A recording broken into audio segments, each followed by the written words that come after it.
Hello, good evening, and welcome to Sunday Night Breakdown. Dan Routledge and Dave Forrester are going to try and break down a lot of action and a lot of dramatic finishes in the British Basketball League over the last 7 days. Let's go all the way back to the beginning. In some ways, the least exciting game of the week. Back on Monday, London Lions 101, Newcastle Eagles 85. That was a trophy quarterfinal, so the Lions through to the semi-finals, and I thought really this game swung on the last couple of minutes in the first half, where Parker makes three 3-pointers, Robinson hits one as well, and Eagles had done pretty well, but then go into the locker room down 7 at halftime. Yeah, and actually the first 3 minutes of the second half Yeah. as well was the same. I think you probably something in the lines of a 25 to maybe 4 run over that period of time. Yeah, it went because Tawi had a couple of dunks and then Robinson a 4-point play. It went from 37-42 to 61-46 in 5 minutes either side of halftime.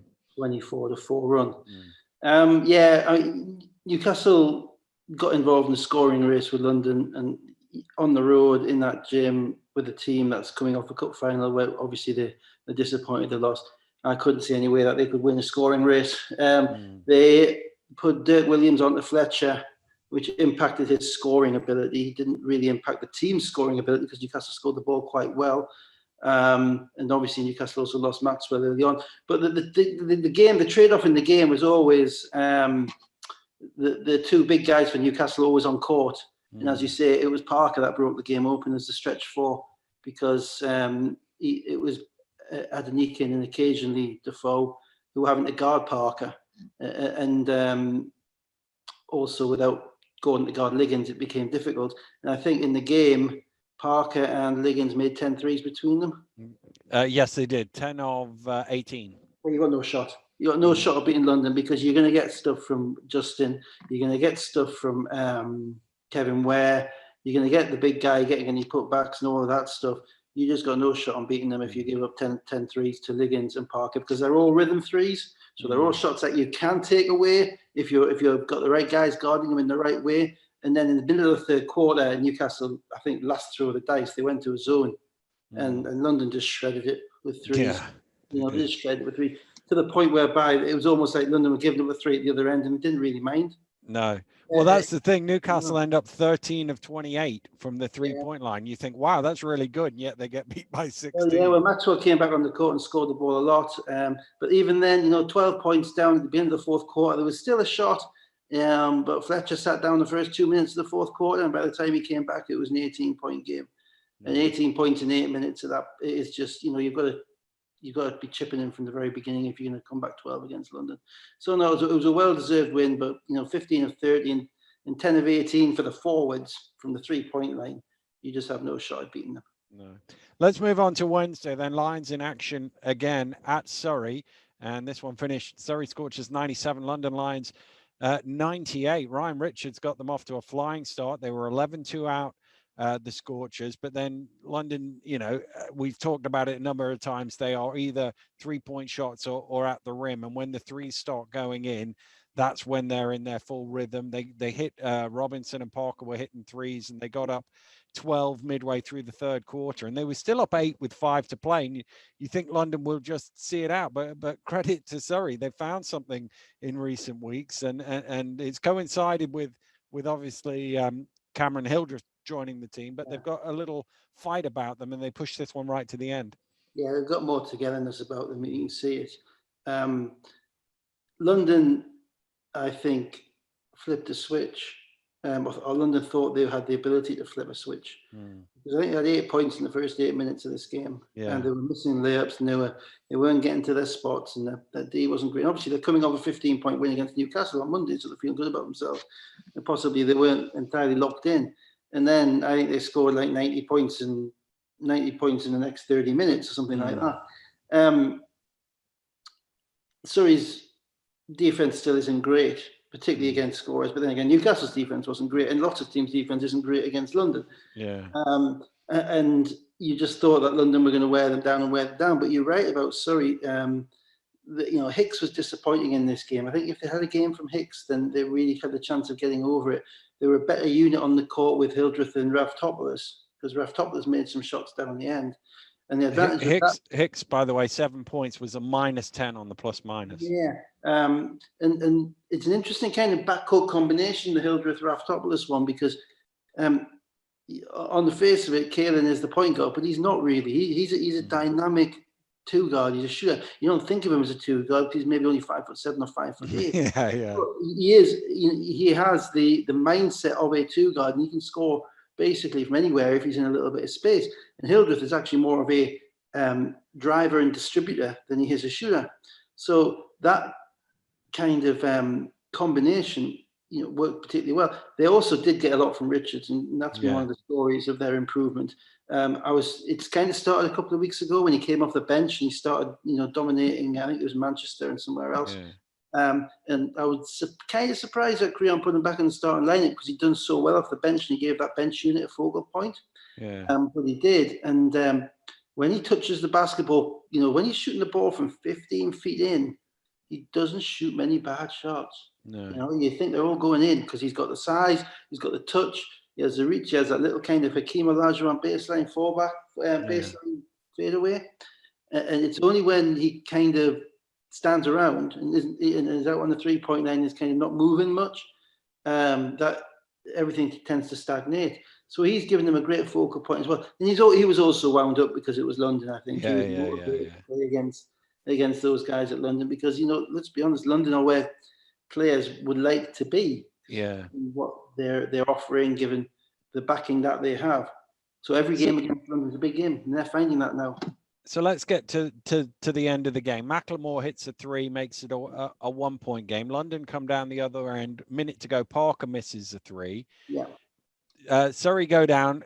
Hildreth, it's a tough play, but it's the sort of shot he makes. It doesn't go in. Robinson runs the clock down, misses on the buzzer. So with 20 seconds to go, down 1, Scorchers have the ball. And Caelan, we think of him as a 3-point shooter, but it was a nice move and a little floater. And then James with the offensive rebound, just a subtle little shove in the back of Liggins. And that was the call. I think if you're London, you're happy that Caelan shoots the floor as opposed to with his feet set shooting the 3, because that is a tough shot. It's a tough shot for anybody to make. It's particularly a tough shot for 5'7" and you're going in amongst the trees. And James did get caught, and it's one of those things. I think it was a good call from what I could see. And it gave them obviously 2 shots at the other end. I think Liggins knocked them down. Yeah, he did. Liggins knocks them down. Macklemore got a decent look at it, but it was interesting because the last time Surrey were in that situation against Bristol, they went to Hildreth for the 3, and Lockett got up and challenged Hildreth's shot. And I think it was the right call to go to Macklemore because Macklemore had been making shots in the game. He looked like he was in rhythm, and he had that kind of wonder. But he had to go off to his right. He's better when he goes to his left and can kind of fade away. He had to go off to his right, and it's kind of almost an off balance running 3. And again, if that beats you, then, or if that ties the game, you live with that and you go to overtime. So I don't think London can be too upset with the way that they defended that play. And they got to look at it. It's 4 seconds. You need a 3, so you're never going to get the best shot, I suppose. No, and Taya threw one in on the buzzer, which made it a 1-point game. What I will say is that if Hicks had been able to be in the game at the end, it may well have been a very different game. And he wasn't because Creon had lost faith in him. Also on Wednesday night, Worcester 66, Plymouth 75, a 1,000th game for Paul James. As a coach as well, that's the other thing. We talked a lot about 1,000. He's got about 650 more that you can throw in as a player and an assistant coach. He's been around a long time. It's an incredible achievement. Oh, it is. I think there's a BBL game in the summer, one of the old games. That the BBL put on during the lockdown, and I think it was a Thames Valley game, probably late 80s, and PG was on the bench. And he came off the bench with Nigel Lloyd and some of the other guys. He came off the bench with about 3 minutes to go, and he looked about 20. He probably was. I don't know. Yeah. And he was probably about 30 at that point. But he was. He's always had his teams ready to play. He is respected as a coach around the league by all the other coaches. He particularly had our number at Newcastle, to be honest. That we didn't, he's one of the few guys who's record up against Fab is pretty good. Yeah. Certainly up there about 50-50. And yeah, his longevity is outstanding and incredibly impressive. Well, I have a photo of him as a player on a court with no 3-point line. That's how long he's been around. So this game really, Wolves in the first and fourth quarter. There was at the start of the game they made one field goal in the first 9 minutes, got in a hole, but cut it back, and it was fairly close through the thing. And then in the fourth quarter, they only had 2 field goals in the fourth quarter, and you cannot start and end a game without putting the ball in the basket, which is basically what they did. No, it's like it was the two sides of the same coin. Insofar as Plymouth have got more players than you can shake a stick at, and Worcester having to play 6 guys, and Daniel Johnson-Thompson, who's just come back from a serious injury, so they've got and Plymouth are playing 11. Plymouth have so much depth that it allows them to throw bodies at people, particularly defensively. It allows them to play physically. Particularly defensively, and Worcester fundamentally are playing with 3 little guards. And if those little guards aren't comfortable with playing with each other, and they haven't quite worked out how to utilise Jordan Williams and Mike Clark, then that can be a significant adjustment. I think it was an adjustment in the first quarter. We only saw it from the sideline camera, Facebook camera, so it wasn't great. But it didn't seem that they got the guards going. And the reality is, any 3-guard offense like that, the guards have to score. The guards have to penetrate. The guards have to basically frustrate the heck out of the opposition in making plays. And Plymouth were motivated, obviously, because it was PJ's 1,000th game. It's also the 6th time they've beaten Worcester this season, which is 2 different kind of Worcester teams have beaten over those games, but even so. But they just had a little bit too much. And the other thing with when you are outnumbered and you're playing with probably an athletically disadvantaged team, which is what Worcester were in that matchup against Plymouth. Most teams are athletically disadvantaged against Plymouth, but particularly in that matchup, you really need to be making shots. You have to make shots, and they didn't really make enough shots, and they weren't getting enough chippies because Plymouth are so big under the rim that there's not much space there, and eBay's in there, and Ocherobia and Hamilton and Morcell, all those guys, you're not getting much in the way of cheap points, and they didn't get enough cheap points to keep them in the game. Plymouth offensively weren't great. Again, the 2 teams were 5 of 27 combined from 3-point range as well. The modern game is weird. Yeah, and again, that's the Plymouth guards. You like them to step up and make some shots as well, but they had more defense than Worcester did, which is why they won the game. So let's go to Friday, and the first of our in fact, it's the second of our 1-point games of the week. Sharks 81, Manchester 80, up in Sheffield. And Sheffield had a 6-point lead early on, but really there was nothing in this game until Hemsley hits a couple of threes in a 15-2 run, and they get up 63-54. They went on to lead by as many as 10, but Giants, they like coming from behind. They play well coming from behind, put it that way. A 16-5 start to the fourth quarter to make it a 3-point game with 3.5 minutes to go, and then just a bizarre ending to the game. You can't. Neither team wanted to win the game at the end. It's the only way you could describe it. Sheffield have really got a nice little rotation running. They know what they are at the moment. So because they've kind of figured it out, and it's not too long since they've figured it out. Everybody's really happy at the moment. You can see it. They're all rotating the ball. They all know what they're trying to do. They all understand the system. And I think Bennett Cook played well in this game as well. 16 points off the bench. Which was a big thing for him. Now, I watched this game back this morning in its entirety because I was doing the Newcastle game, the Cheshire game at the time. And a couple of things struck me. Manchester do play well from behind, but that's because they play the same way. It doesn't change them. They are what they are. They are going to shoot the ball. They're going to get good shots. They're going to get bad shots. They're going to get in the middle shots. Ulf and Johnson and Marshall Johnson are going to hustle and harass and offensively rebound, whether they're up 20 or whether they're down 20. Castell's going to shoot his fadeaways. Whelan's going to attack. There's a couple of times when they don't have Cassell and Whelan on the court at the same time, particularly the end of the third quarter. I think that they become a little bit offensively stymied. And the problem for them is that they can't afford to be offensively stymied because they're not for 5 or 6 minutes in a game because they're not defensively good enough to do the other side of it. Yeah. But you're right. I mean, it came down, they made a run, but they didn't make the last run. Sheffield, Helmsley, I was looking at Helmsley and watching him, trying to think of who did he remind me of, because he's been, this guy, he's got the smoothest jump shot with a little hitch in it at the top, and you can get it against anybody, and you can pull up on a dime and shoot it. And I got to a far less tempestuous Trey Moore. Okay. A different side. I don't think Helmsley knows how good he can be at this point. He has the ability to create his own shot wherever he wants. And it'll be interesting to see over the next couple of months if kind of he steps into that, because at the moment he's averaging 19 a game without even looking like he's shooting the ball. So that would be interesting. The game then moved on to the end. So let me just tee it up then. So Tuck hits an important three late on. Whelan then from the line makes it 81-80 with 40 seconds to go. And then it comes down to it looks over because Lillard makes a steal. Hudson grabs him from behind, unsportsmanlike foul with 4 seconds to go, up 1. It's almost like the game's over at that point. But at that point, Lillard, I did turn it off. Yeah. And you missed everything because Lillard misses 2 free throws and then they get a 5-second violation to turn the ball over without the clock ticking. A couple of things about the last 40 seconds of the game. Firstly, Manchester had the ball with a 2-for-1 effectively, or with 30 seconds to go.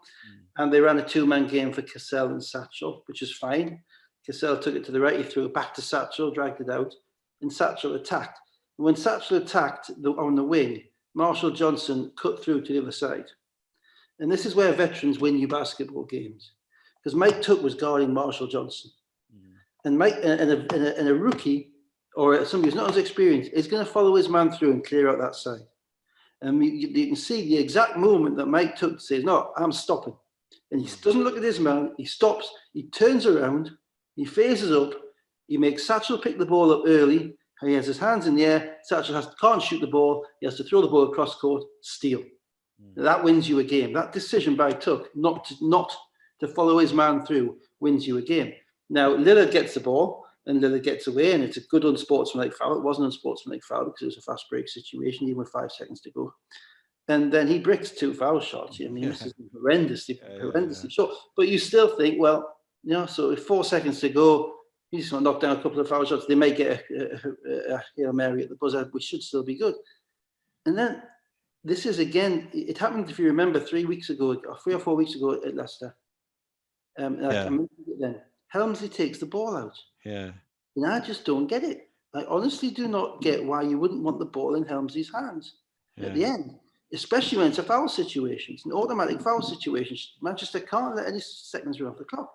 So he takes the ball out, which means that they haven't got a true point guard who is experienced in knowing how to come and get to the ball. There are guys who we all know always find their way to the ball at the end of a game. I mentioned Trey Moore. Trey Moore was the epitome of it. The last 3 minutes of the game, there was only one person touching the basketball. That was Trey Moore. He was going to make it. He knew how to get open. He knew how to get it. And Sheffield didn't have one. And because of that, they all kind of gravitated towards the ball. There was no space anywhere. It's in a 5-second call. Find someone who can throw the ball to your point guard. That's what I would say to that.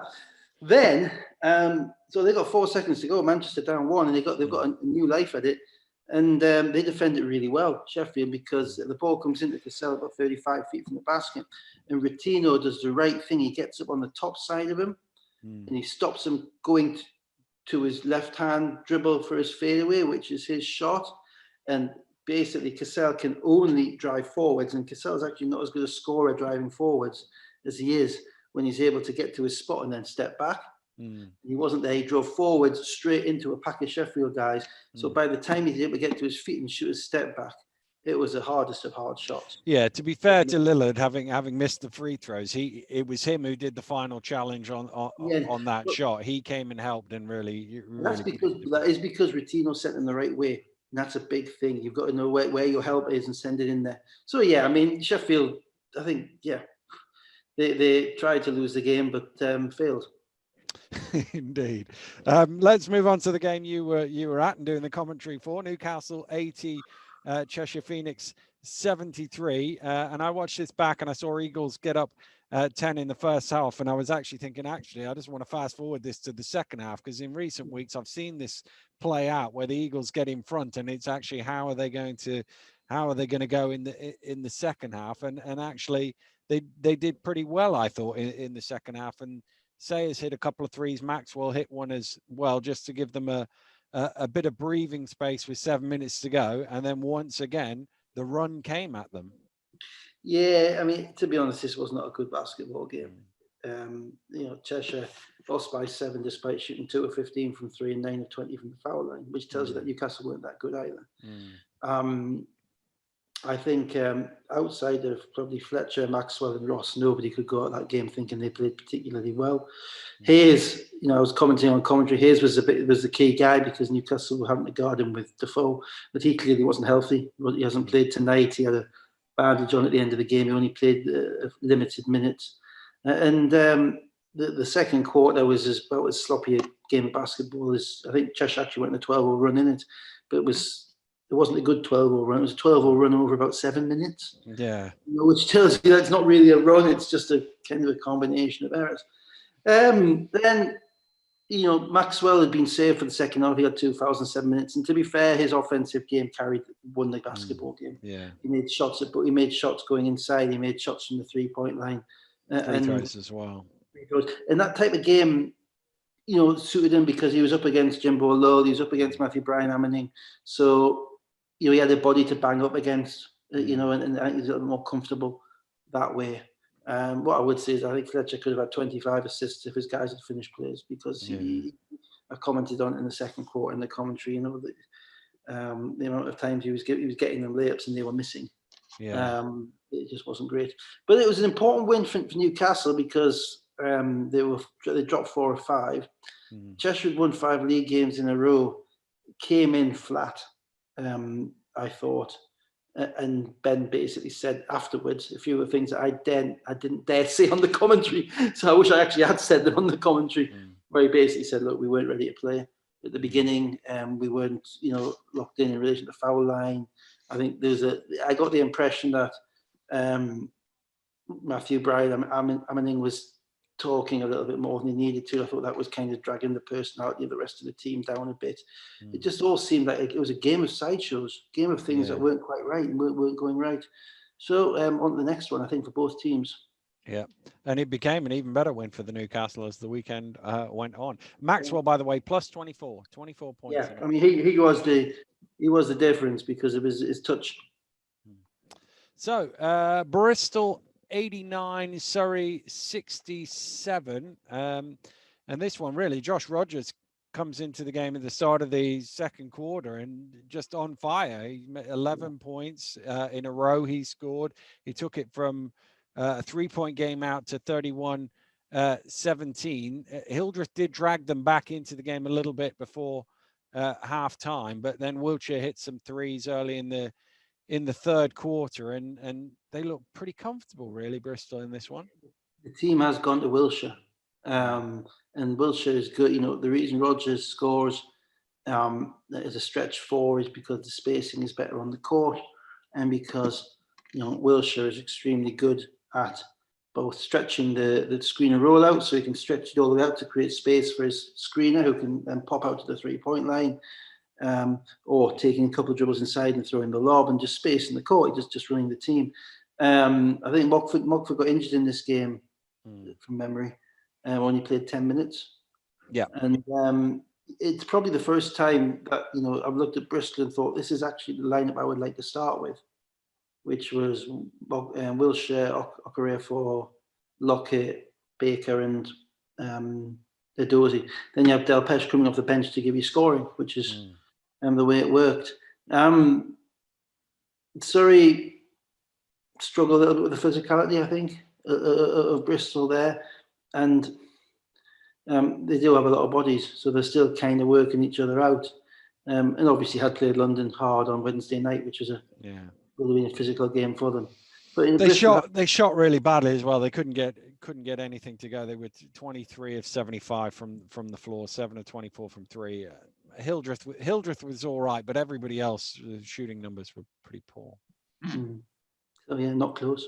No, not really. Let's move on to one that was close. The game I was at Friday night, Leicester Riders 82, Worcester Wolves 81. And Leicester, who had the same starting five for every league game up until last weekend when Anderson slid in because Lee was out, with 2 changes this week. Lee still out for this game. And then obviously they made the new signing with Mustafa Heron coming in and Zach Jackson going home for an operation. And it certainly affects. I think Rob did it because he wanted to keep the bench unit the same. I know that sounds slightly perverse, but it was a pretty even game, really, this one. And I thought actually when Bristol got on top, when Worcester got on top in the second quarter, they probably should have gone into the halftime with more of a lead, but then Washington gets a score at the end of the first half. No, certainly I understand. I think that's a smart move to keep Washington coming off the bench.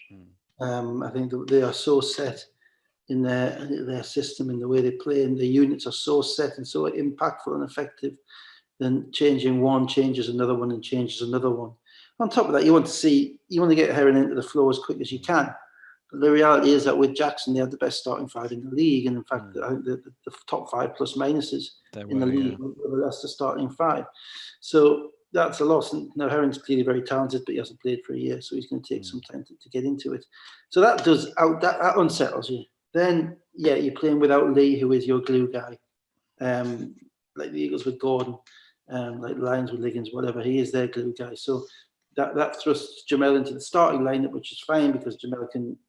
Will never ever let you down, and will do a lot of things which will help you win the game. Fascinating thing about Jamel in this game is he did a really good job down on the low block against Jordan Williams, and you just think last week he was guarding Sam Cassell out on the out in the point guard position. So versatile defensively. Yeah, he's 1 through kind of 4.5. Yeah. You wouldn't have him guarding Jimbo Lowe, but he's basically, or probably Evan Maxwell, but you probably have him guarding everybody else, And it's a massive weapon to deploy. I had one myself. It's brilliant because you can look at if your 4th or 5th offensive option can take out the main offensive option for the other team. It is just an unbelievable bonus and opportunity to exploit to help you win basketball games. So they don't lose much with him starting, but they do lose Lee, and Lee has been their most consistent player, even including Crandall. If you talk about absolute consistency of what you're going to get, it's been Lee. And then they're coming up against a team of 6 guys or 6.5 guys, and who've got 3 little guards, and they're probably not sure what to make of them, to be honest. They've won about 8 or 9 games in a row. So Worcester are on TV, I think, probably for the first time. And TV game makes a big difference. And they play really hard. And the Parks plays really hard. The 3 guards have chops. They have ability to make shots. And then they got into that kind of a rhythm, and suddenly they weren't going away. And as you say, Leicester were in that rhythm because obviously Heron's out of rhythm, and they're so systematic that if one guy is not quite in the system, it can impact them. And Leicester kind of got bailed out throughout the game by Corey Johnson shooting, and then Crandall's playmaking. We'll get to that in a minute, I think. So let's spin it to the end of the game. Boutneck, Anderson, Kimball all hit threes, and Wolves lead with a minute to go by 4 points. But I thought the interesting thing on that is they go up 79-75. Leicester inbound the ball, and before Worcester have got back, Anderson have dunked it. And it was a great one-handed pass by Crandall, the length of the court. But the fact that Leicester hit them straight away, and they didn't even get to set up any defense, and it was back to one shot. And then, of course, they go 1 for 2 from the line twice, Worcester at the end, which allows Leicester to have the final possession. 4 seconds to go, down 2. Yeah, give Crandall credit for making the pass, but give Anderson more credit for running. Yeah. Anderson, historically, again against us on multiple occasions, against us in big games, gets his team easy baskets. And he gets his team easy baskets because he does not take a second off. As soon as that ball is going through the rim at one end, he is off at the other end. And if he can get a cheap one, he will get it. And Crandall knows that. So Crandall looks up and then just instinctively make the pass. And he scored it. You're right. And that, if that had been a 10 or 15 second in the break jump shot, the game is over. With 30 seconds to go, up 4 and fouling, there's no way a pro team should lose. And it wasn't. So that was it. I give that 30% to Crandall, but he can't make the pass if Anderson's not running. So 70% to Anderson. Then Worcester get themselves into the situation that every pro coach wants to be in, which is they have to foul us. And you think that if you're in a situation where they are fouling you to stop the clock because they have no other option, then you should be closing out that game 80-90% of the time, because it's down to foul shots and then strategy in relation to whether you foul a 3-point shooter, how you defend, etc. And Worcester blew 2 foul shots, and it was their good shooters. It was Kimball and Anderson who blew 2 foul shots, which gave Leicester a shot. And then Worcester blew the coverage. I'm not going to knock Corey Johnson's shot. No. First of all, Crandall almost loses it into the backcourt. He does really well to keep that in the front court, and then he comes down. But the whole of the defense went to hit, and you understand why. We've seen him play. You understand why, but you cannot help off Corey Johnson when he's already 4 of 8. 2 things. The one, they didn't deny Crandall. I thought they might have. They kind of half denied him. If they denied him a little bit more, maybe it goes over half court and they get the ball back. But they didn't. And so I thought that was brave. And Leicester immediately went, they only had 9 seconds, but they immediately went to their spread, screen and roll formation. Nelson Henry setting the screen, Crandall coming off to his right. Foul zone, I think, was in the far corner, in the strong side corner where Crandall's going towards. And on the weak side, you have your best 2 shooters. You have Johnson on the elbow, and you have Washington in the corner. And the way Worcester had been defending that is that their big guy, who was Parks, had been showing really high on the screen to almost make it look like it was a double team as Crandall's coming off. And what Crandall had been doing to them is that Nelson Henry, on seeing that, had been slipping the screen and rolling straight down the middle of the basket and getting a layup. Now, if you're Worcester, you're up 2, you might live with that. You get your hands up. If Parks gets his hands up, maybe he deflects that pass. Anderson, who's the defender on the baseline, maybe he has the time to shuttle across, get in front of the no charge circle, and take the hit from Nelson Henry. Worst case, it's a 2-point basket. You've got 2 seconds left to shoot the ball to win the game. But what happened was Baunecht decided to freelance off Johnson, and Johnson is the first pass. He's on the elbow extended, so he's 1 pass from Crandall. And if you watch it, as Nelson Henry kind of slips it, Baunecht is basically in the center of the key. To the point whereby that Crandall sees this, because Crandall can see all 5 guys on the court. He knows where the hole's going to be, and he immediately knows, without even having to look, that Johnson is there. Johnson's made 5 threes already, and Johnson is the knockdown shooter in the league. And you're only up by 2.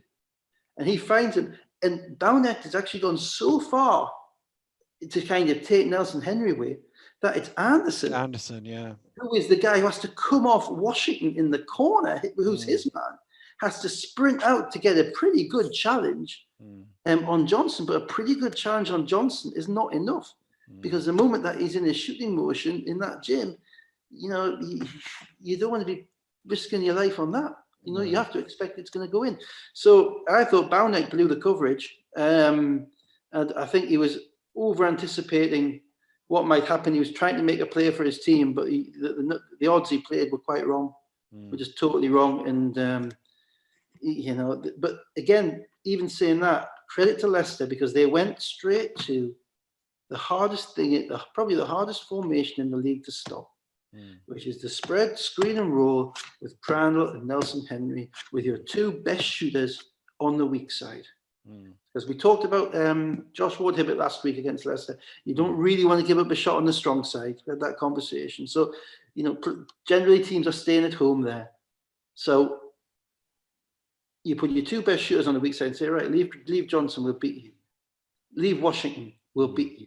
Because you know that Crandall is waiting to see who slides across. And if Anderson slid across, he'd have been looking to zip it to Washington in the corner as well.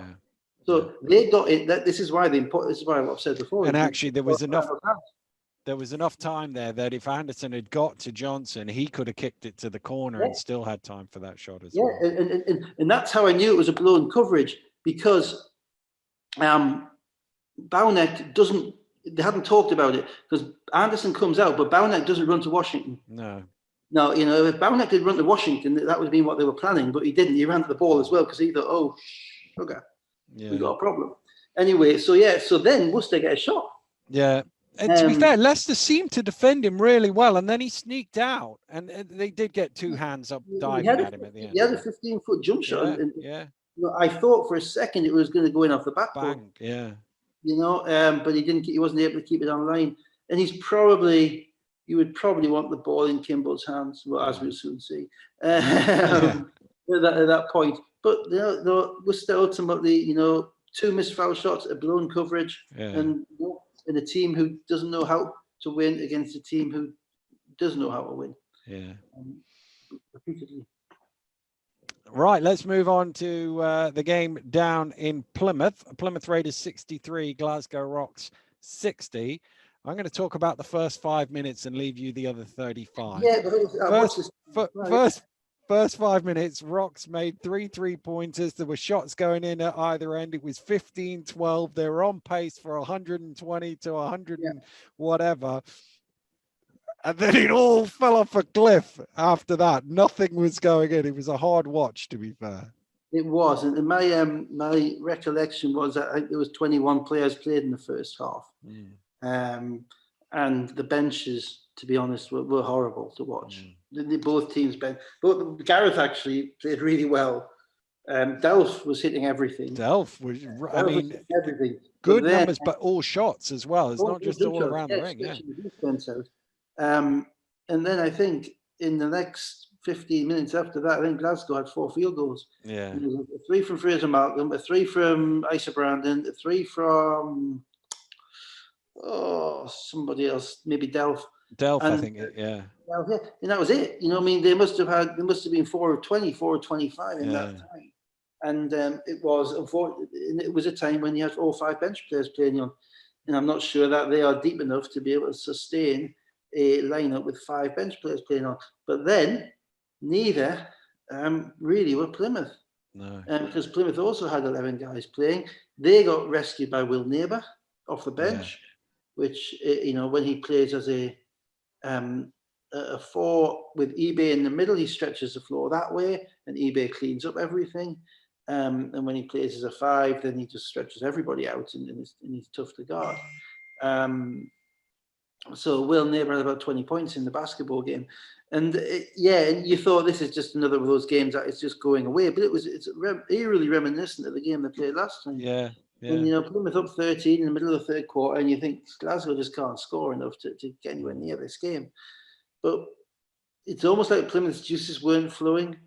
They didn't think they were going to lose. No. And they never really found anything in relation to regular players, to the point whereby at the end of the game, for the first time I think I've seen anyway, PJ had 3 guards in the game. He ended the game with LVC, Porter Bunton, and McGill. He did Satmore sell down. Hamilton, I think, was likely slightly injured because he didn't play today, and he didn't look right. He didn't play that many minutes. And then one of the big guys, and they got lucky in the game, to be honest. Because Glasgow, particularly through Delph, and then Keeling a little bit, made enough shots to keep themselves close, and they had a shot at the end, and then they blew it on the last play. Yeah, well, let's go to the last play, the last score of the game. Neighbour in the corner. Now, my first take was Van Towers was way too far off him for a guy who in that game had been shooting well. He was like the only one, by the way, but he'd been shooting well in that game. He's too far off him. So he's running out at him and he dives out at him. they didn't. It's tough to see on the camera thingy there, but there didn't look a great deal of contact there for. I watched it back because I thought exactly the same as you. The first time I watched it back, I think there was enough. I think there was enough, just about. Neighbour certainly looked at the ref and went, He "Yeah." did, yeah. And I just felt that, you know, he was so far out of control that his landing, we couldn't see his landing zone on the TV cameras, that his landing, even if he didn't make much contact up high, and Neighbour kind of slipped him, slipped past him a little bit, he has to have unbalanced and impacted the shooter. Maybe you don't get that call if you're not in the pavilions. I don't know. But I'm not going to, you know, I don't think you can criticise the ref for making that call at that point. And then another one with a two teams trying not to win almost at the end. Delph misses 2 free throws. Porter Bunting gets fouled. He misses 2 free throws. Ocharobia misses a putback.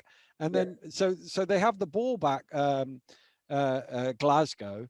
And I didn't know with the amount of time left, I didn't know where Keeling was going, because he sort of drove into the basket and then threw it out to the corner, and Bunyan had a hard time catching the ball, and then suddenly 2 guys around him. There's no way he's getting a shot off. I think it may have been a set play. I'm not sure, but it may have been kind of the hammer action play whereby they get the ball to Keeling on the wing, and the aim is that everybody turns their head and looks at Keeling. And Keeling and Delph, where Delph was caught the ball subsequently, Delph is then meant to send a back screen on Bunyan's man. The Bunyan's in the far corner. Yeah. So Delph sets a back screen on Bunyan's man. And it's the same play that Leicester run for Corey Johnson with Connor Washington. And Keeling goes baseline and throws it to Bunyan for a 3 because they needed a 3 to tie. Yeah.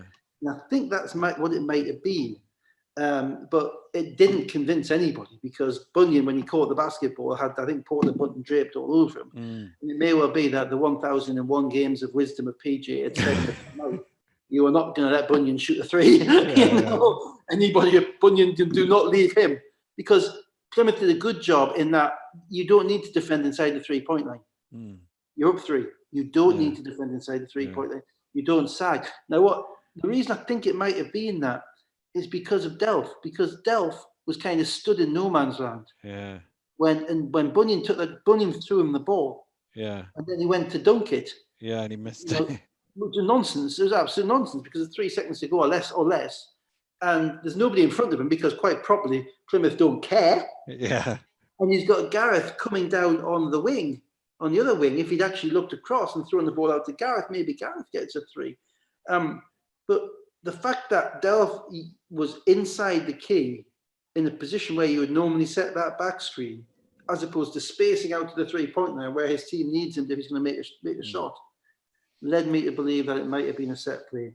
And I think probably an overcomplicated one. And I think probably you'd been better giving the ball to Keeling and asking him to make a play, quick 2, or a pull-up 3 if you can get it. But, you know, that might be entirely wrong. Yeah. So it wasn't in the huddle. Well, Raiders with 2 guys in double figures shot 32% from the floor, had 17 turnovers, but still managed to win what was their 1000th league game as a club in both the BBL and in the National League. Let's move on to today's game. Sheffield Sharks 83, London Lions 72. Still no Ware for London. No Tawia either. Ligon's going to work early on. They got a little bit of a lead, but really the first half was Ligon's against Hemsley. I mean, those 2 guys were both scoring freely in the first 20 minutes. Yeah, London, wow. Ligon's started locked in a little bit like he had been when they played at Plymouth, and they blew Plymouth out. Obviously, they're coming off the win in Surrey, but they haven't played great in Surrey. Sheffield just do what they do. They just ran what they ran, and London really didn't take any of it away. London were without Ware and without Tawia, which meant that Ali Hodzic started, and then Okoro had to come in. And Okoro's hardly played in 3 months. He's 7 foot tall.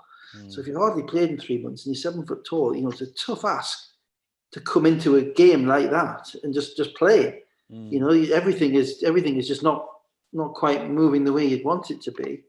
And because of that, Sheffield got a little bit comfortable, and it just became a question of who made the most shots. And Dirk Williams was 0 of 9 from 3. Yeah, I wanted to get on to that actually, because Dirk was 0 of 9 today. He was 0 of 6 in the last game. And I looked this up because he put out on Twitter, I need to get out of this slump. And so I looked up what the numbers were. He's 2 of 25 in his last 4. He's 26.5% since the turn of the year. And actually, the first game in the turn of the year wasn't too bad. It goes down if you take that one out as well. So he's really struggled for a guy that was, you know, 50, 60% in the first half of the season. Yeah, and he was settling today, and he was almost trying to shoot himself out. And the difficulty was he was shooting himself out with probably intrinsically kind of more difficult shots as he kept missing. And shots which weren't really in the flow of their offense, not like the ones they'd had on Monday night against Newcastle, where you thought everything was dropping. They were all kind of reaching, and without Ware as well. That, you know, that's a big loss for them, because he's actually been one of the best sixth men in the league this season, insofar as what he provides. He provides an energy boost. He provides scoring from the bench. He provides maintenance of aggression. And instead, end of the third. I mean, the third quarter was where this game turned. Yeah, absolutely, because up until then, it was a little bit nip and tuck. Nick Lewis made a couple of long threes. Sheffield got up 10 in the third quarter, then Justin Robinson took over. And Justin Robinson said, look, this isn't happening this way. And he went 3-3 and then 2 layups straight off the screen and rolled straight to the rim, aggressive. And it's a 2-point game. And at that point, London starters all went and sat down. And I thought that was when the game was being played. I thought that was London's chance to put the ball game away. And because they were missing Ware, and because they were missing Tuwaya, they came up with a bench unit which cannot have played a minute together all season. Of Lockhart, who hasn't played for about 3 games, who hasn't played for about probably since Christmas. I've already seen him on the court. Dangakodo, who actually played very well at Surrey on Wednesday night, but even so hasn't really played that much. Certainly not played that much with Lockhart. I think Parker may have stayed on the court. Okoro was on the court, and Josh Ward-Hibbert. Now, that's not the London team that's going to put fear into your hearts, you know, the way that some of these guys are, because you're looking at it. Andre is going to be setting somebody up. Josh is going to play with energy. Kingsley Okoro is a big guy who's going to fill the middle. And Jules Dangakodo is kind of a second point guard. You know, so where are they going for their offense? And I don't think they knew as a group as to where they were going and what they were doing. And by the time Justin, because Liggins sat out, it wasn't that unit the whole time. It was that unit when Liggins sat out with about a minute to go in the third quarter. And by the time, I think it was 7 minutes to go in the game, that those guys came back. It was a 10 or 12 point game. Yeah, so it was 55 apiece with 2:26 to play in the third quarter. Lewis hit a three at the end of the third quarter, and then the Sharks, Lillard hit one to start the fourth, and the Sharks went 9-0 to start the fourth. So we're 68-57 up. And that's the point at which you're talking about where they came back into the game. They did get it to 7, but then Tuck hit a 3, Lewis hit a couple of threes, I think, and they just kept them at arm's length, really. They did, and as I said, so London, in the time when they've just made their run, they're in the game, the juices are flowing, they're 55 all. They play 5 or 6 minutes and they score 2 points with a totally different 5 on the bench who've never played before. And at that point, you know, suddenly you're then saying to these guys who have to come back in, you're going to have to make some shots. And they didn't. Liggins made a few, but Dirk shot probably 3 or 4 threes in the last 5 minutes, didn't make them. Justin didn't make them. Sheffield's defense remains good. They help out well. They challenge everything at the rim. You don't get anything particularly easy against Sheffield at all, and that's part of their recent success. But I just could not fathom, you know, having that lineup, which is basically you're in a if you're looking at them in a squad system, probably players 7 through 13, 7 through 14 in a game at that point. It's such a crucial game, because it is a crucial game. London, they still have ambitions of winning the league. That was a must-win game, and they lost it. And it wasn't their guys who were going to win in the league that lost in that game. No, let's move on to Glasgow 67, Plymouth 92. And I think for the Rocks fans, we'll do this one pretty quickly. No Hamilton in this game, but there were threes early on for Portabont and Neighbour Morcell. It was 27-11 after 7 minutes. Now you look at this and you think, well, Plymouth scored, what did they score? 63 against the Rocks in the game on Friday night. They've got 27 after 7 minutes. They had 50 at halftime. We're up 20, and you know it was a no contest. It's amazing how a 500-mile trip home can concentrate the mind. You know, and that mind was clearly concentrated from the beginning. They didn't have eBay either, which meant that they had the Neighbour played a little bit of the 5, and they're a totally different offensive team. They're like two teams. You know, when Neighbour is playing at the 5, they're relying on perimeter defense. Their interior defense isn't great, but offensively they are formidable. When eBay is playing at the 5, then defensively they are formidable. You know, and the two don't necessarily ever mix. Maybe Ocherobia is a guy in the middle who kind of gives them a bit of both. But against Glasgow, you need offense. You don't need defense because Glasgow is not scoring a lot anyway. You know, they're not. You know, the reality they're in the 60s and the 70s. Most games. So unless you're absolutely horrendous defensively, you don't need defense. You need to space them out. You need to make shots, and then you need to almost depress them. You know, almost you get up early and have Gareth. Then Gareth has to look for lineups because if his starting 5 isn't getting it done, then he's got to come off the bench. He's got to see what he can get from the various people, and he never knows what he's going to get from those guys on any given night. So yeah, comfortable win, but you know that's the BBL. You know, you can, if you're not quite ready to play on Friday, you see a team and you will be on Sunday, and that's what happened. I think PJ probably said something to them after the game on Friday night. And he got something from everybody. Everybody scored at least 5 points. The bench had almost as many points as the starters. A very comfortable win for them.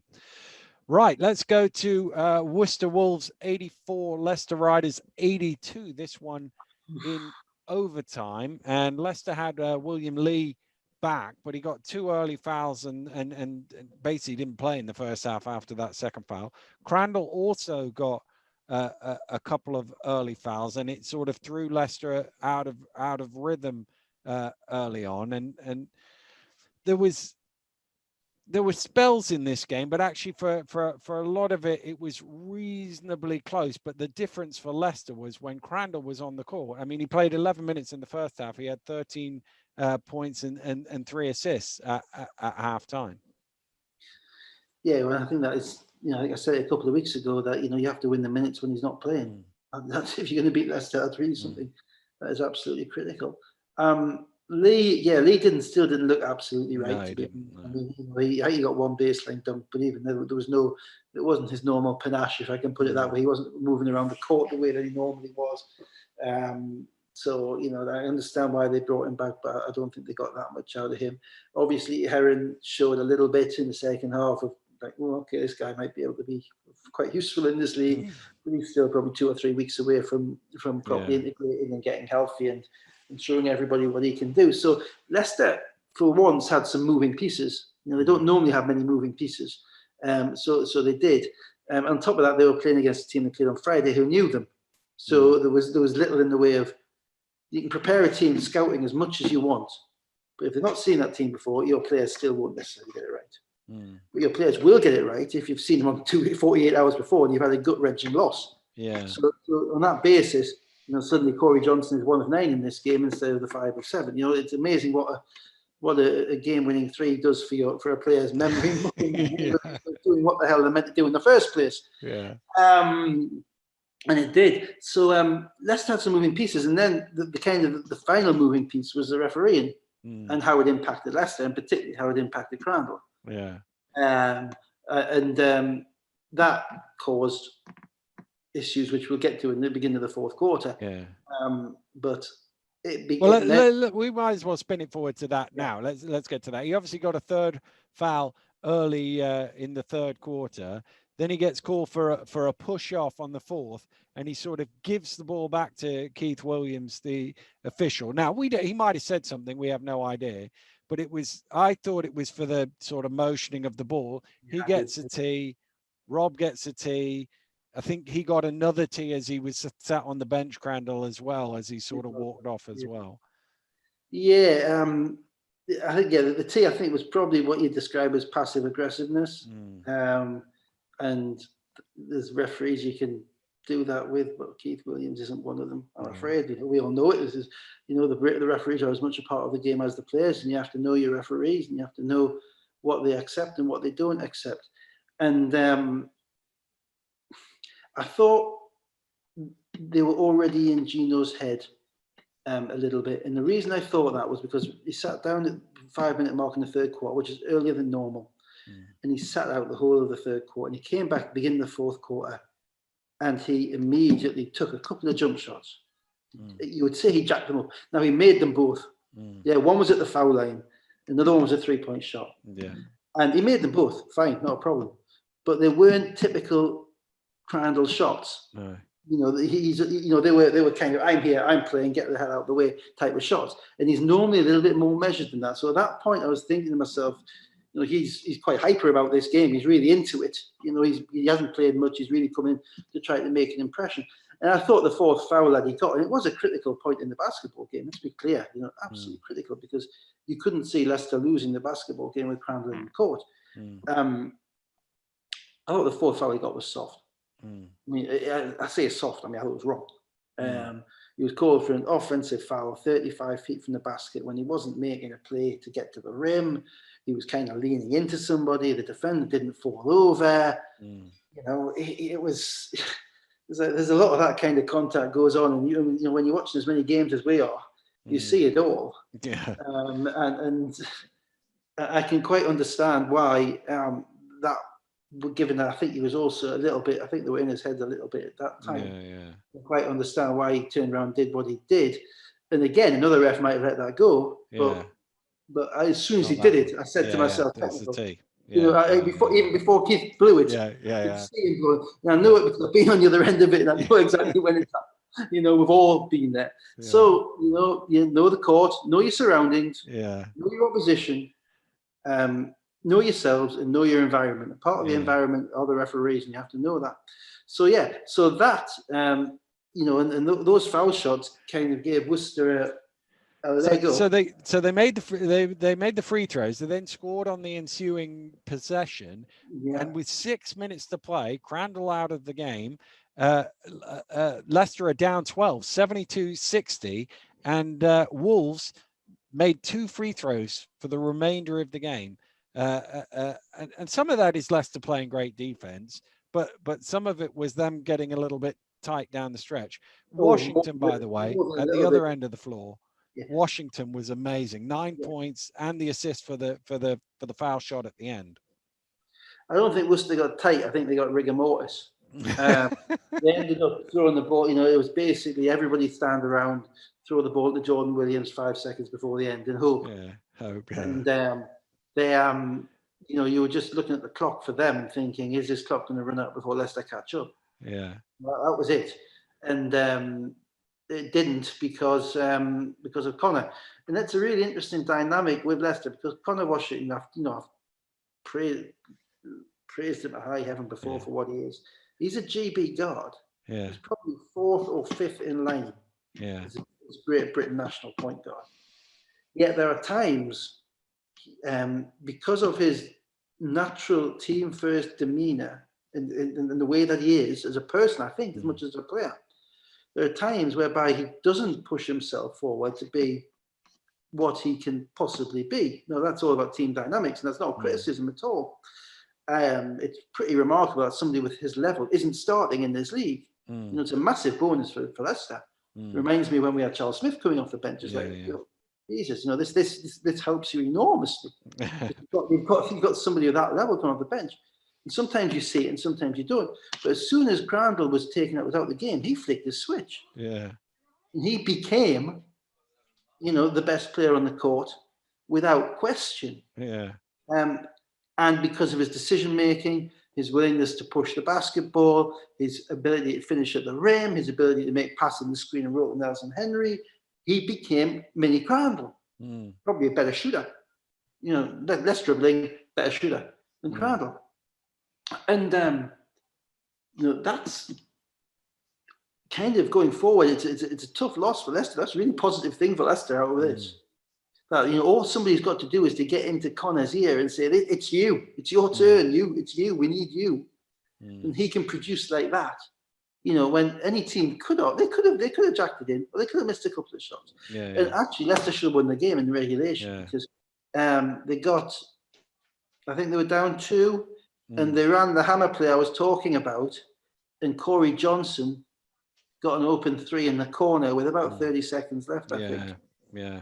And he missed it. It was 1 of 9. He didn't get it, but Connor ran that play beautifully, got him that shot. And then eventually they're up 1, they're down 1, and then they pressurized Jordan Williams. So Jordan Williams decides with 29 seconds to go, he's going to go coast to coast. What he was doing, He's out of his comfort zone because he's got 3 guards on the court, and not one of them's come to get not one of them's capable of getting the basketball. So he's had to get the basketball. Then what happens when big guys get basketball in a situation like that? They kind of keep going forwards until they're stopped, and then nobody stopped him, so he just kept going and kept going. When any guard would have immediately circled out and come round and thrown it to a guard. That's what you would do. Also, Jordan's not the best foul shooter, so he may have been a little bit worried about being fouled. So he went up. And instead of, Worcester shooting a 3-point shot with 5 seconds on the clock, getting a offensive rebound and winning the game, Leicester have got the ball with 20 seconds left, coming back the other way to run the screen and roll to get the ball to Nelson Henry, who has 2 foul shots to win the game or to go up, and only makes 1. Leicester got away with one, I thought, a little bit when Bownett comes down the court, because Bownett got a little bump, which the refs didn't call in the back court, and they don't get any realistic shot up, and it's the overtime. But it was a really interesting finish to the game. It was, and then and Worcester probably shaded the overtime for much of it, but then Connor makes a play with 2.7 seconds to go to tie it, and you think, well, we could have double overtime here. Yeah, I mean, it was a game whereby I always thought that the minute Leicester got up by more than 1 possession, the game was done. You could not see Worcester coming back because Worcester couldn't score enough. So, but Leicester could never get over the hump to get to that point whereby they're up by basically anything. I think maybe once up in overtime, maybe by a point, maybe. And so they were constantly chasing it, but they have so much winning experience that they're not fazed by that. Getting over the hump is a bit different. So so Connor makes a tough layup. Again, to be fair, Worcester take the 3 away better than they did last time. They don't leave Corey Johnson standing alone better than they did last time. But Connor makes a tough play. Nobody fouls him, so it's 2.5 seconds to win the game. And you're back where they should have been on Friday night. 2.5 seconds not to lose the game, but they should have been 2.5 seconds to win the game. And they run, I think, the same set, but instead of throwing it to Bownett at the top, they throw it to Kimball in the corner. And Kimball's probably more of a shot maker than Bownett. And to be fair to Kimball, he makes a heck of a play. He does, yeah. One dribble and rises up and shoots his little floater. And the analytics people analytics don't favour floaters, but when you're in a tie game with 2 seconds to go, it's a very useful weapon to have. It is. And you would say over the course of 85 minutes, Worcester probably deserved something out of that. I think that's probably right. The 2 teams played each other to a standstill. But you don't always get what you deserve. No. So about what and you can play 84 minutes really well, but if you screw up at the last minute, you're 0-2 or you're 0-3. That's basketball. That's what separates the best from the rest. That best from the rest is pretty corny, but that's what separates the best from the rest. So let's move on to Cheshire Phoenix against Surrey Scorchers. Cheshire 76, Cheshire 74, Surrey 76. A tight game, this one. We're watching it through. Richards continued to play pretty well, and it started to turn in the third quarter where the Scorchers hit 11 in a row to lead 50-40. Yeah, and I think they got as far as up 17. Cheshire, I think Moulion got injured, which was another body down for them. Hayes didn't play. Hayes is a critical guy for them. And they just didn't quite seem to be up for the physicality of Surrey at times. Surrey are more on a string now. They are more together. They're more competitive. James helps with that. The fact that Richards is locked in and is in better shape, I think, helps with that. Means that they've got two big guys at the end, two big guys at the end of the court who look like they care, look like they give a damn. And that's a big thing, because sometimes players can play, they can go through the motions, but with big guys, it's about, am I getting my touches? Am I fulfilling my role? Is everything all right? Well, now with James and Richards and Rickman all playing well and all looking like they've accepted what their roles are, that makes their team a heck of a lot better, and it means that they can kind of rotate through their guards to figure out who's going to be the one who's ready to play, who's going to make plays for them on that occasion. But Richards was exceptional. I mean, he could throw they couldn't guard him. And he's a big guy. I mean, he got drafted. We all know that he got drafted. So we know that the talent level is there. So hopefully this is just kind of the continuation of an upward trajectory for him, all the way through to getting Surrey into the playoffs. Because in theory, there is nobody with his physical talent, his physical skills in the league who can stop him. I mean, he towered over Matthew Bryan Amany. Matthew's a big guy. And even Jimbo Lowe, he looked like a physical specimen in comparison to him. So that was good. And then they tried to throw it away again. Yeah, I mean, you said it. They got up 17. They were still 15 up with 6 minutes to play. And the one thing about Cheshire with that backcourt, one of them is going to make some plays down the stretch. Another team that seems to like to play from behind almost. Ross with 11 points, and they get it all the way back to 1 point. Interesting to know what you thought at the end there about that last score where they got it to 1, whether they should have gone for a 3 at that point. I think the way it played out was that they had a shot, didn't they? They had a shot to win it at the end on the buzzer. Yeah, but before that, because obviously they then inbounded it and fouled Hildreth, and he went one. If they have a shot to win it on the buzzer, then I think they played it right. Yeah. Okay. So if you make a 3, because it's a possession game as well, isn't it? Obviously, if you're down 3, if you make a 3, you tie the game, but the opposition gets the last shot. It's one possession, right? If you can get a quick 2, then suddenly it becomes 2 possessions to 1, because you've got 2, you're down 1, you foul, then you can't be in a worse position than if you you foul, and then what happens is they make 1 of 2, which Hildreth's a pretty shaky foul shooter. He's only got 55%. So down 2, you've got the ball in your playmaker's hands. You got 10 seconds to make a play. You can't really do much better than that from that situation when you're down 3 with 20 to go.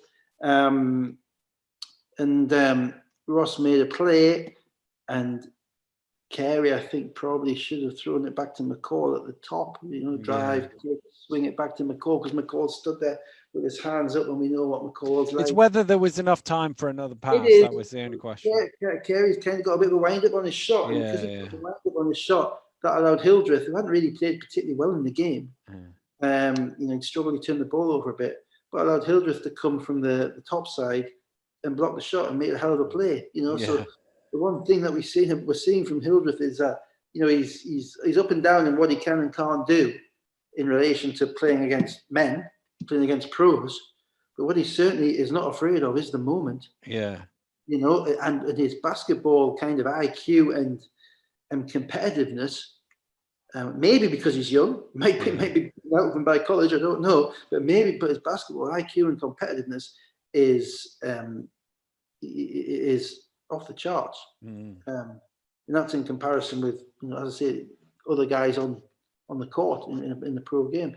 So he makes a hell of a play to block that shot without fouling. And they get away with it, but they should never be in that situation. You go back, Hicks makes a 3 with 45 seconds. You're up 8. Now, if you're up 8 with 45 seconds left, how do the opposition get a shot on the buzzer to win the game? Well, and it's happened to Surrey before. In fact, it's happened to Surrey in both ways in the trophy game. So, good signs for Surrey, but you wouldn't want to be, putting your life savings on them at any point. No, but they're good to watch They're for that good to watch. regard. Yeah, the uncertainty in If sport. you're a neutral. Yeah. Let's get on to the final game. Manchester Giants 89, Bristol Flyers 93. And we'll because there's been so many games, we'll spin this straight into the third quarter. And Ulf and Johnson, fabulous. I thought Yeah. them for the Giants got them back into the game, tied the game up at 56. And I thought in the fourth quarter, Bristol went to Wiltshire and Wiltshire made smart plays. Wiltshire just ran a clinic the whole game. And I don't want to take again. This is, if you want to watch this game, go and listen to Jason Swain, and he will summarise it better than me because he summarised it as it was going on. Basically, Josh Wiltshire from the beginning to the end, from making his threes. That is what happens if you do not defend Josh Wiltshire in an extremely specific and detailed way. And Manchester didn't. They gave him the three, they gave him the penetration, they let him go left more than they wanted, more than they should have. And he was in total control throughout the basketball game, of that game, to the point whereby, despite the fact that Manchester can score 7, 8, 9 points very, very quickly, and they've got scorers, and Jordan Whelan went off and had 30 points, you never felt that Josh Wiltshire was going to allow Bristol to lose that game. And you have, it is the BBL. Every player's got a skill set. Some players' skill sets impact the game more than impact the result of the game more than other players' skill set. And Josh Wiltshire is one of those guys because he has the basketball a lot, and he will get the ball to where it needs to go if you allow him to. And fundamentally, you cannot let Josh Wiltshire pull up and shoot threes because he's an excellent three-point shooter. You cannot let him get to the foul line. You have to make him play in between with lots of hands up in traffic and try and frustrate him without fouling him and not let him see all everybody else because he knows where they are. So the only thing that restricts Josh Wiltshire is his physical dimensions. It's a little bit like Fletcher like that. Fletcher's a bit more athletic going to the rim, but Josh Wiltshire's ability to make the right play. I couldn't hear what you said. Siri, sorry. Josh Wiltshire's ability to make the right play transcended that basketball game. And he continued, and that's what they've been, no doubt, that's what Kapoulis, Andreas was hoping for when he brought him in at the beginning of the season. I agree about Ulf, and I should say, I mean, the game against Sheffield, Ulf is exceptional. For a British guy, for an unheralded British guy in this league, I think works as a prison officer in his spare time. He had probably come in from NBL 1 better than just about any British big guy I can remember. He's exceptional because he works so hard and he finishes so well around the rim once he gets his rebounding. The difficulty he has at times is when he's outsized in the post, and Coke was effective against him at Sheffield. And it would be nice to see him being encouraged to front in the post, to outwork, to get in front, to stop his guy catching the basketball. For Manchester to put some form of scheme in whereby there's another guy coming around the back for the lob, to allow him to front and deny the possession, because I think he'd be great at it. I think he has the work ethic, the mindset to scrap and to be there. And they've just signed Jaramapur, who's a 7-footer, but he's going to do well to be as effective for them as Ulf is. Because as you say, Ulf and Marshall Johnson are outstanding, and the rest of them are a little bit hit and miss. I'm not sold yet on Satchel. I think he's very smart, but at times he does very dumb things. I can't figure him out. There's shots he takes which you think, really? Then maybe he makes and maybe he doesn't. But he clearly has a good understanding of the game because he knows his spacing. He can throw the ball from side to side. I just think at times his decision making gets in the way of that. And then Cassell didn't shoot the ball particularly well, and they kind of need Cassell to shoot the ball well because to win they need. Made some shots at the end. Yeah, he made some shots at the end, which is But I mean, they're Cassell shots, aren't they? And they are. You missed the last one, which you're never out of the game with him. But they need to score 95 to win Manchester. That's their fundamental problem. Bristol are not an offensive powerhouse, and they gave up 93. And if you need to score 95 to win, then or 95 plus to win, then everybody's going to have to be hitting. And they're not quite at this point deep enough to do that. But Scout, they don't defend the core. I don't ever think, what are they taking away from a team? I don't think that. I can't see, are we making Teddy Okafor drive to his left? Are we making Josh Wilshere? Are we trapping him on the screen and making him give it up early? What is the plan in relation to him? I think they're out there playing. But I get the impressions that some of their players don't have a tremendous regard. Some of their American players don't have a tremendous regard to the scouting report. Well, that is the end of the week there. So we will we'll wrap it up. Before we do, Leicester and London both losing. So the Leicester have 2 losses. London have 4 losses. Newcastle on 5, who might have looked a little bit out of it last week. Back in the hunt, do you think? London on 5, 4 or 5. London lost 4. London are on. Who've London lost to? London? Oh, right, I thought they were on 5. My bad. Well, it depends on when Justin Gordon comes back. If Newcastle have a shot. In reality, if they get him back soon enough, then they have to play London once. They have to play Leicester twice. So of course they have a shot in those circumstances.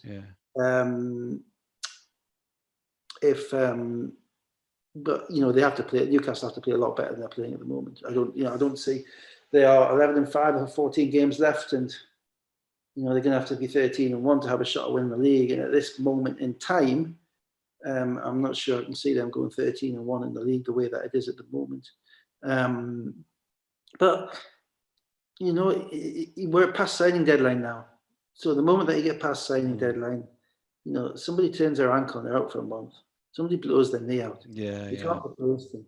The whole thing can change incredibly quickly, and it becomes a health marathon as much as anything else. And you just got to hope, particularly with the volume of games that are coming up. With the volume of games that are coming, you just seen Cheshire basically had two no-shows from Jalen Hayes. One where he tried to play on Friday, didn't play today.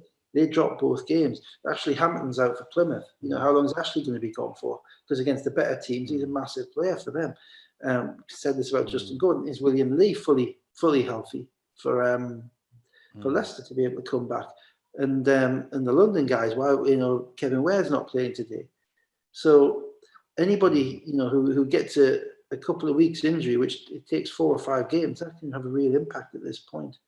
I think Newcastle can, but I think London are really, losing at Cheshire and losing at Sheffield, and at home to Plymouth as well.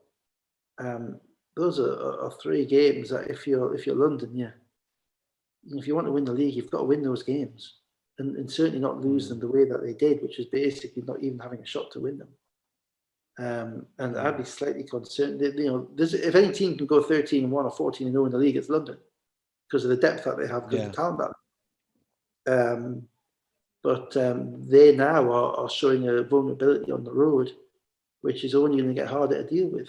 And everybody plays each other 3 times, so the schedule's so kind of crackers that teams have. There are some. Newcastle haven't played Surrey yet, and yet they played Leicester 6 times. You have to go through team schedules to look at it to think, well, what prospects are there, and who's got the tougher schedule. But in reality, as I say, there are 2 games between London and Leicester, 1 game between London and Newcastle, 2 games between Newcastle and Leicester. Where those games go, if Leicester are even in those games, and Leicester win the league, no question. London and Newcastle have to take a couple of games out of Leicester for them to have any opportunity to win. Well, there's plenty on the line, and certainly all the way down the playoffs as well. There's a lot of battles and teams in there either side of the line who will feel that they can get further up. So we'll keep an eye on it as we do. Consumed a lot of basketball this week, and we'll do the same again next week and be back next Sunday night with the Sunday night breakdown. But for Dave, I've been Daniel. Thanks for listening. We'll see you again next week. Goodbye.